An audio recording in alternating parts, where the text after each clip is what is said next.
Maharashtra today 24 news सत्य परिस्थितीचा सविस्तर आढावा। लाडकी बहीण योजनेवरून विरोधी पक्ष नेत्यांचे घमासान। मुख्यमंत्री लाडकी बहीण योजनेवरून हंगामा झाला आहे। काल विधिमंडळात अंतरिम अर्थसंकल्प सादर करताना उपमुख्यमंत्री अजित पवार यांनी मुख्यमंत्री लाडकी बहीण योजना जाहीर केली। ऐन विधानसभा निवडणुकांच्या तोंडावर ही योजना मतदारांना आकर्षित करण्यासाठी केली असल्याचा आरोप विरोधी पक्षनेते विजय वडेट्टीवार यांनी केला आहे। सरकार या योजनेतून मतदारांना आकर्षित करीत आहे असे काँग्रेसने म्हटले आहे। विरोधी पक्षनेते वडेट्टीवार या विरोधात आपण विधिमंडळात हक्कभंग प्रस्ताव मांडणार असल्याचे म्हटले आहे। अर्थमंत्री आणि उपमुख्यमंत्री अजित पवार यांनी कालच विधिमंडळात अतिरिक्त अर्थसंकल्प सादर केला। येत्या 1 जुलैपासून महिला लाभार्थ्यांना ही योजना लागू होणार असल्याचे मुख्यमंत्री एकनाथ शिंदे यांनी जाहीर केले। त्यानंतर महिलांनी मुख्यमंत्री एकनाथ शिंदे यांना राखी बांधून त्यांचे आभारही मानले। या प्रकरणावरून विरोधी पक्षाने टीका केली आहे। हा अर्थसंकल्प सादर केल्यानंतर त्यावर साधक बाधक चर्चा होऊन विधिमंडळाला हा अर्थसंकल्प मंजूर करण्याचा अधिकार असतो। त्यानंतर विनियोजन विधेयकाला राज्यपालांची मंजुरी मिळते। त्यानंतर अर्थसंकल्पातील निधी खर्च करण्यास मान्यता मिळते आणि शासन निर्णय काढता येतो असे विरोधी पक्षनेते विजय वडेट्टीवार यांनी म्हटले आहे। या निर्णयात ही प्रक्रिया डावलली आणि मंत्रिमंडळाची बैठक घेऊन मुख्यमंत्री माझी लाडकी बहीण योजनेचा सरकारने शासन निर्णय काढला। हा सार्वभौम सदनाचा हक्कभंग आहे असे विधानसभा विरोधी पक्षनेते विजय वडेट्टीवार यांनी म्हटले आहे। विधानसभेत हक्कभंगाचा प्रस्ताव आणल्यानंतर त्याची माहिती वडेट्टीवार यांनी विधिमंडळाबाहेर पत्रकारांशी संवाद साधताना दिली। वडेट्टीवार पुढे म्हणाले की मुख्यमंत्री माझी लाडकी बहीण योजनेचा GR काढून या सरकारने महिलांची फसवणूक केली आहे।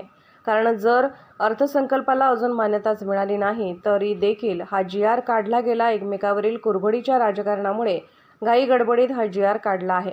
अध्यक्ष महोदयांनी देखील हा शासन निर्णय वाचून दाखविला। त्यांनी देखील कायदेशीर बाबींची शहानिशा करणे आवश्यक होते असे विजय वडेट्टीवार यांनी सांगितले। महाराष्ट्र टुडे मराठीसाठी ब्युरो रिपोर्ट, मुंबई।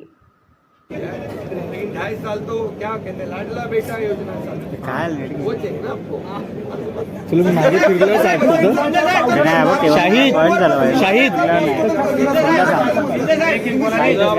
5 रुपये अहो तुम्ही सकाळी 7 वाजता येत जा निर्णय घेतलेला आहे शाहिद आणि त्याच्यावर अर्थमंत्री म्हणतील आणि तुम्हाला एवढं साहेब एक प्रश्न आहे। एक मिनिट याच्यामध्ये जे विरोधी पक्ष खोटं नरेटिव्ह सेट करताय की राज्य 6व्या नंबरला गेलं हे चूक आहे। राज्य 2017 पासून 6 क्रमांकावर होतं।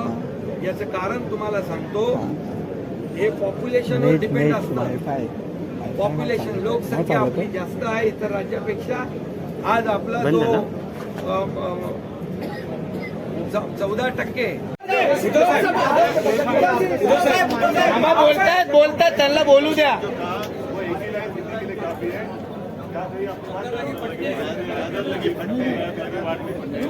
हे वरती घे बोम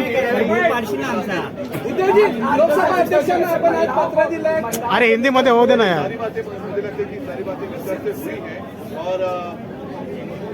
महिलाओं को लगातार जिस तरीके से सवाल कर रहे हैं, लेकिन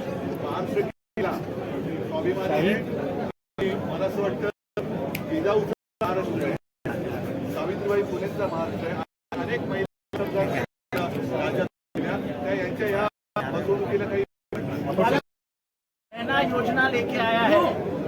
पर पिछले 3 महीने से अपनी बहना को जो वो तकलीफ दे रहा था वो भूल गया क्या? कोई लाडली नहीं है उसके लिए सिर्फ राजनीति है और वो राजनीति में हमको हार दिख रही है। जीत दिलाने के लिए ये पत्ते फेंके गए हैं। अगर ऐसा नहीं होता तो ये नहीं कहते कि हम उच्च स्तरीय समिति ला रहे हैं सुसूत्रीकरण मूल्यमापन के लिए। सुसूत्रीकरण और मूल्यमापन को नजरअंदाज करते हुए अंदर अर्थसंकल्प लाया गया है। आजच महाराष्ट्र टुडे 24 न्यूजला सबस्क्राईब करा आणि सत्य परिस्थितीचा सविस्तर आढावा पहा।